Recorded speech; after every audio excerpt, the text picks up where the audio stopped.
ఇక రెండో విషయం, ఇప్పుడున్న సిట్ చీఫ్ సజ్జనార్ గారు, హైదరాబాద్ పోలీస్ కమిషనర్ కూడా సజ్జనార్ గారు, సిట్ ఇప్పుడు ఆయన సిట్కు చీఫ్గా ఉన్నాడు.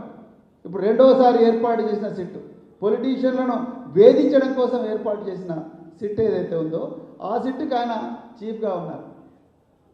నేను ఏమంటున్నా అంటే సజ్జనార్ గారికి ఈ సిట్ను లీడ్ చేసి ఈ ట్యాపింగ్ వ్యవహారాన్ని విచారించే నైతిక అర్హత ఆయనకు లేదు, ఆయన ఎలిజిబుల్ కాదు.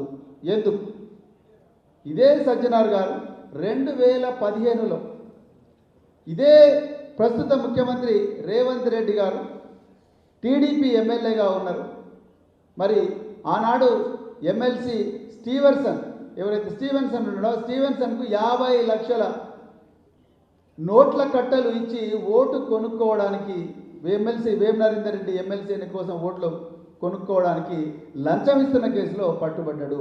ఆనాడు డిఐజీ ఎస్ఐబిగా సజ్జనార్ గారు ఉన్నారు. ఇంటెలిజెన్స్ చీఫ్గా ఇప్పుడున్న డీజీపీ శివధర్ రెడ్డి గారు ఉన్నారు. వాళ్ళకి తెలియదా ఇవన్నీ ఎట్లా జరుగుతాయో? వీళ్ళందరూ రేవంత్ రెడ్డి ఆ లంచం ఇస్తున్న సమాచారం ఏ విధంగా సేకరించిందో వాళ్ళకి తెలియదా? ఈ ఆఫీసర్ల మీద ఆంధ్రప్రదేశ్లో కేసులు ఉన్నాయి. ఆనాడు ఆంధ్రప్రదేశ్లో చాలామంది రాజకీయ నాయకులు వీళ్ళ మీద, ఈ సజ్జనార్ గారి మీద, ఇంకా మిగతా ఇంటెలిజెన్స్ ఆఫీసర్ల మీద Bhavanipuram police station, Guntur police station, Kurnool police station, Alipiri police station, అదేవిధంగా Visakhapatnam police station, Payakarao police స్టేషన్లో ఇన్ని పోలీస్ స్టేషన్లలో వీళ్ళు మా ఫోన్ను ట్యాప్ చేసిండ్రని చెప్పి ఆనాడు ఇంటెలిజెన్స్లో ఉన్న అధికారుల మీద పోలీస్ కేసులు అయినాయి. ఆనాడు ఇంటెలిజెన్స్లో ఉన్నది ఎవరు? సజ్జనార్ గారు, శివధర్ రెడ్డి గారు.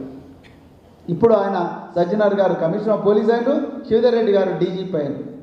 మీరు ఏ అర్హతతోని ఈరోజు ఈ ట్యాపింగ్ కేసు మీరు ఇన్వెస్టిగేట్ చేస్తున్నారు? తెలంగాణ ప్రజలు గమనించాలి. వీళ్ళకి తెలుసు ట్యాపింగ్లు ఎందుకు చేస్తారో తెలుసు, ఏ చట్ట ప్రకారం చేస్తారో తెలుసు, ఎవరి నుంచి ఎవరిని పట్టుకోవడానికో చేస్తారో తెలుసు.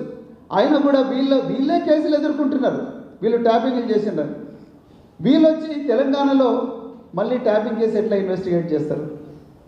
ఒక్కసారి ఆలోచించాలి.